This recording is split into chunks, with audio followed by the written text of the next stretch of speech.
Hello, this is Alistair Clark. I should be with you in Moscow. I'm afraid due to a mix-up about my visa, I'm still here in London, but I'm sending you best wishes and I hope the conference is going well and I hope that the presentation is of value to you. I look forward to hearing from you. Okay, so welcome to my talk, Digital Literacy and Development of Digital Competencies for Adults, the new role for teachers. This is absolutely crucial.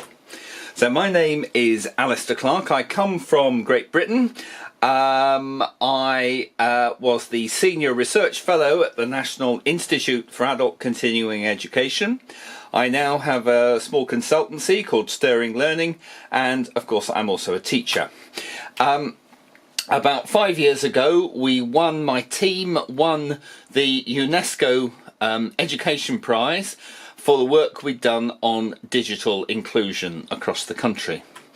What I'm offering today are personal reflections on policy, research and practice. I thought I'd just give a quick introduction because my name is actually Scottish and my parents chose to name me after this mountain, which is called Alastair, up on the island of Skye. The company is called Stirring Learning. Stir has two meanings in English. It can mean stirring in the sense of being very exciting and inspirational, but also the learning that I'm involved in, I hope, is not so much this kind of stuff and much more this, where there's the sharing of knowledge from the teacher, but also an awful lot of stirring up the knowledge and thoughts of the learners themselves. We're talking about lifelong learning, and here's a definition from the UNESCO Institute for Lifelong Learning. They talk about learning at all ages, and it subsumes formal, non-formal and informal learning. And I think we're talking about all of that here today. We're going to talk about learning about technology, but also learning with technology, because that's an important part of today's teacher's role. Okay, so here's a little bit of internet archaeology. The very first web page, 30 years old, so it's not that old as far as archaeology is concerned, but this was Tim Berners-Lee's first web page 30 years ago. Not terribly exciting to look at, but the concept, of course, has been life-changing for a lot of people. I just wanted to look at this piece of research which came from the University of Oxford. They were looking at attitudes to online learning, and they looked at the cultures of the internet. They interviewed a lot of people and they defined 5 broad groups of people by their attitude to using the internet. The first group were the immersives. People who were immersed in technology, would always be experimenting with new things. They were totally committed. In fact, it was an important part of their life. The next group, bigger group, were the techno-pragmatists. These are the people who could see the value of particular applications of technology for what they wanted to do. So they were pragmatic in the sense that they made it work for them. The next group were cyber savvy. They might have been a little bit less focused about how and when they chose to use technology, but they were pretty comfortable with using it nevertheless. The cyber moderates were people who would use it if they had to, but would not be particularly enthusiastic, and they sort of faded into this group, who were the adigitals. These are the people who really believe it's the work of the devil, and they want nothing to do with the technology. You may be familiar with this next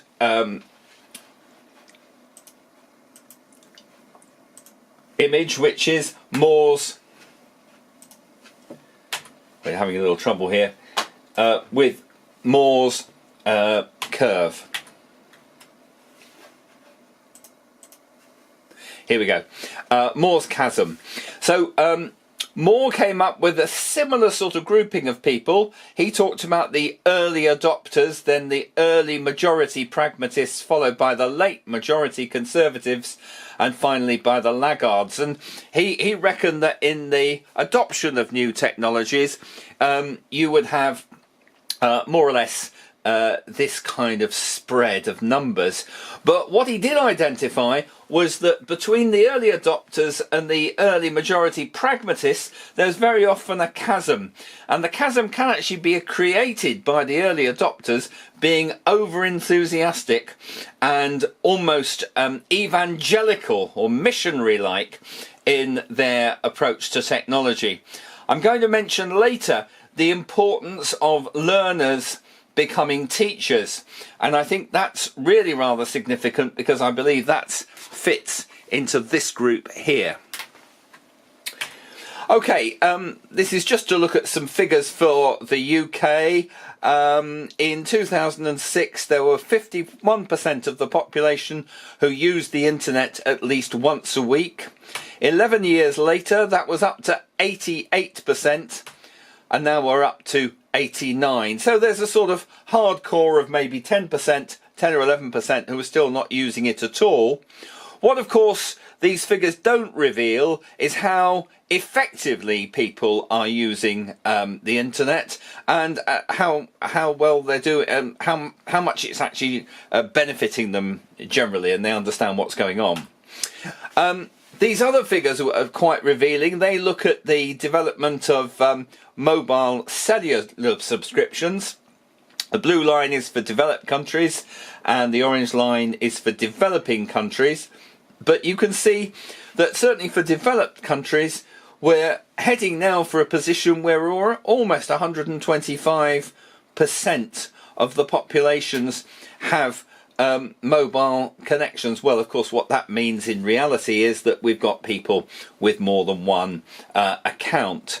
So there's pretty saturation there, and I think that's just worth remembering when we're considering technology, that this is the most likely way that people will be accessing the internet.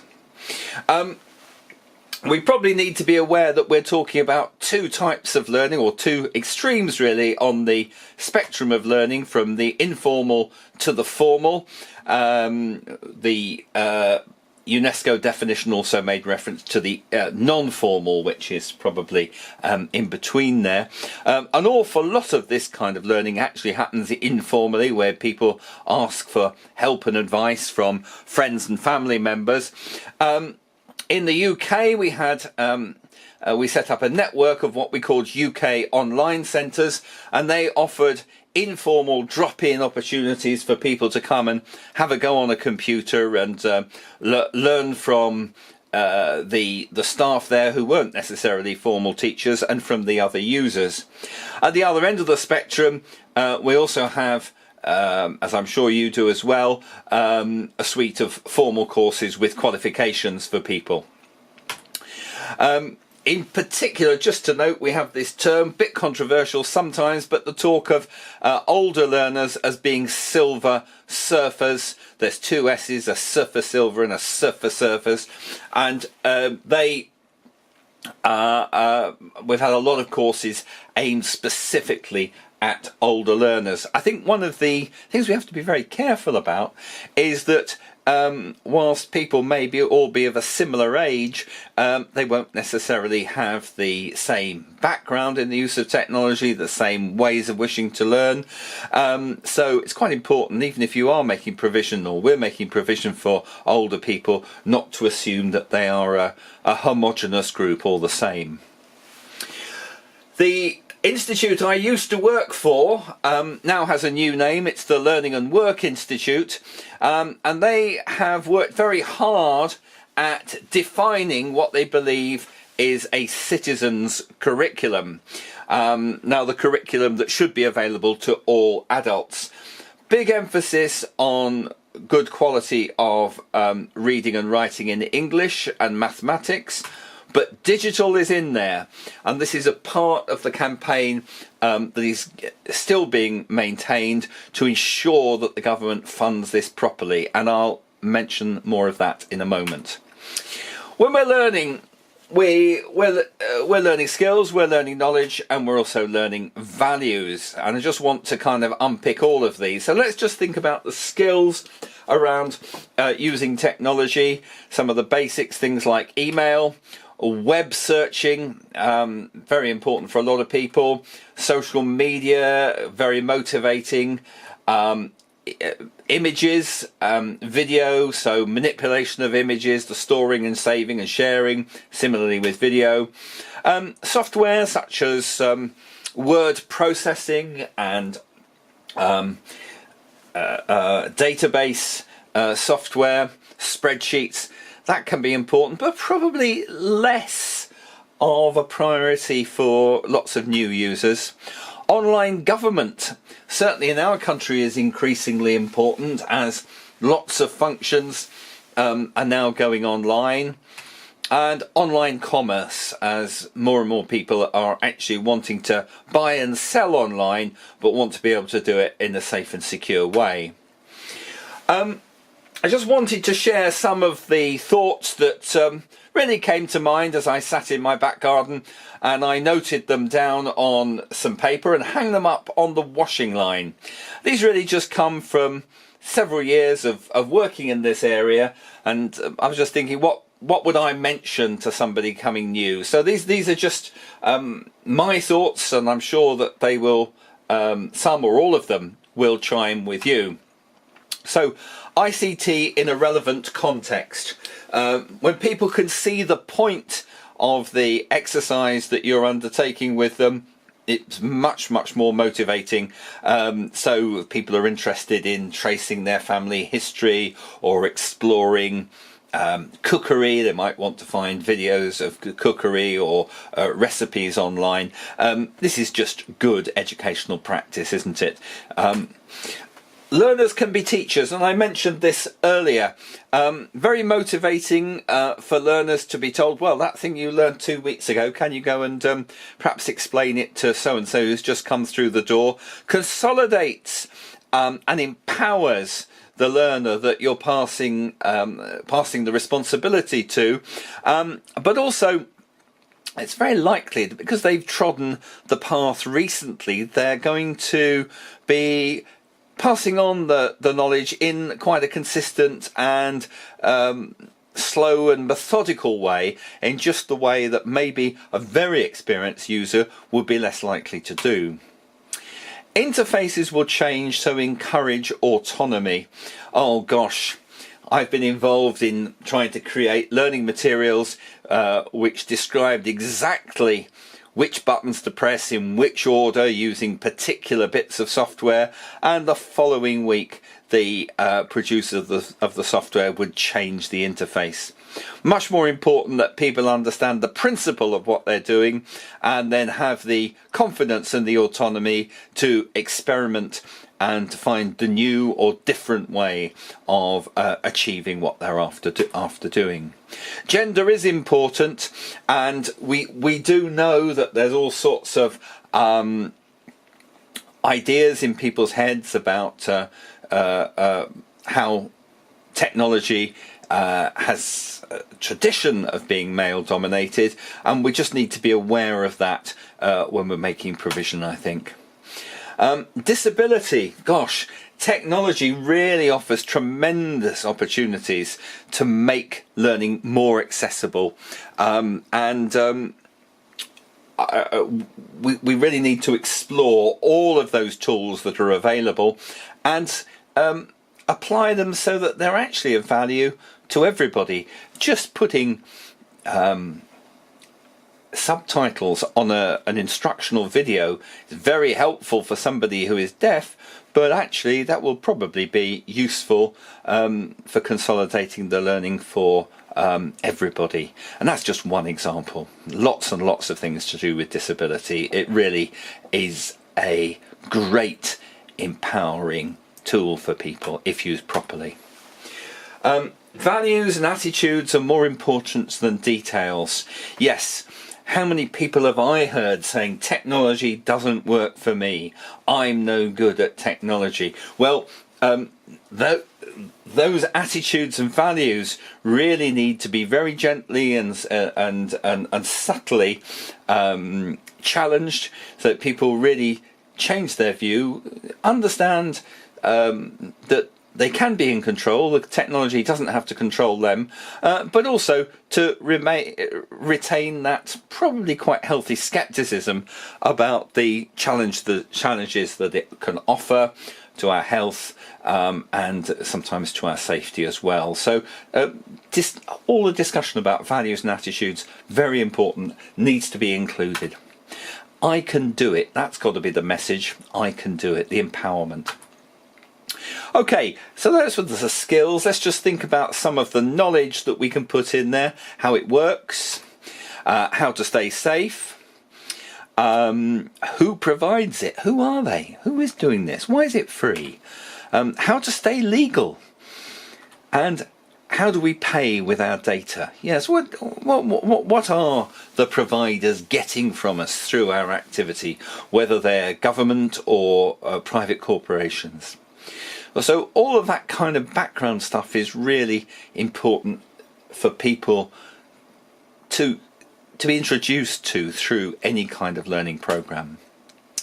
I mentioned the citizens curriculum earlier, and this consultation has just been put out by the government in the UK. It's the latest in a series of different initiatives to try and improve adult basic digital skills, and we're actually awaiting the result of the consultation, so we look forward to that. But we do think that there will be some reallocation of existing funding pointed more directly towards digital skills.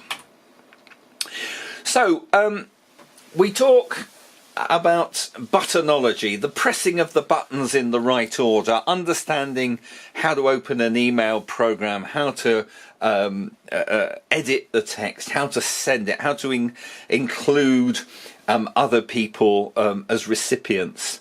That's what we call the buttonology, pressing the buttons. But digital literacy is the ability to effectively and critically navigate, evaluate and create information using a range of technologies. Well, I think what we feel is that as we've moved on in the last, in this century, the buttonology is less important because actually the interfaces are made more and more intuitive, but the need for digital literacy is increasing, and that we need to put that very much in part of our programs. And that brings us neatly into the notion of values, and we need to include a discussion of how do I want to appear online, how do I make the right kind of judgments about the content I'm reading, who produced it, is there another point of view, where has it come from? And then responsible publishing. If I'm producing stuff myself, am I actually breaking the law? Am I actually being offensive and not intending to be? What am I doing as a responsible citizen? Am I putting things online that I would never say in public?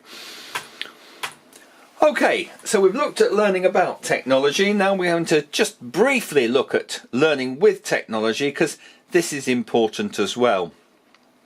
Okay. I bought a fantastic book, wonderful book from a second-hand bookshop. It was published in 1939. It's called The Complete Self-Educator. A very ambitious book, and that's the list of things that were included in The Complete Self-Educator.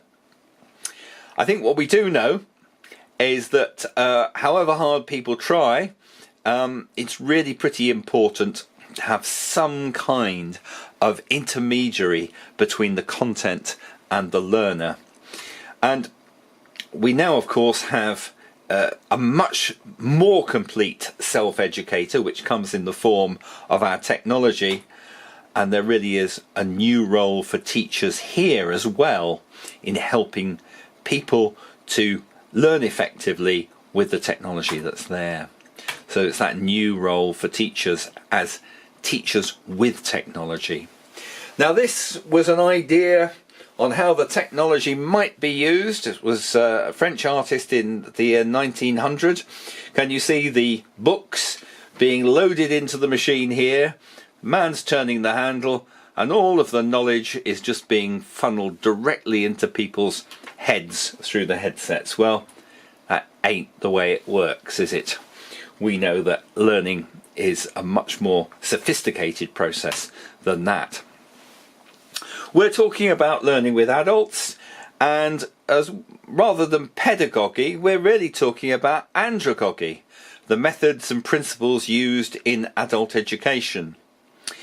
Now, a guy called Malcolm Knowles has looked at this notion of andragogy, and his conclusion is that with adults we should be working to make learners self-directed and autonomous. But it's a working towards, it's not something you achieve immediately. Now that the content and the information is so widely available, it's a lot easier to achieve that. But what we need to be offering our learners are these skills of how to use this vast quantity of information. So we've been looking at this new role for teachers. Gosh, such a short time in which to discuss such an important project. But we've talked about learning about technology, learning with technology. We looked at all of the digital competencies and the digital literacies. We looked at some of the aspects that came up to me as I was sitting in the garden. You'll remember these. And we looked at digital literacy, and probably the key words here are critically navigate, evaluate and create.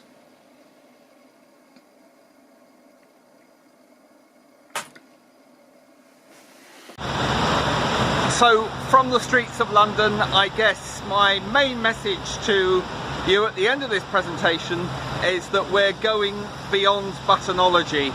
It's not sufficient just to teach people how to use software, but it's actually the implications of it, both for them individually and for the society in which they live. So everything to do with responsible posting and being critical about content that you can source online.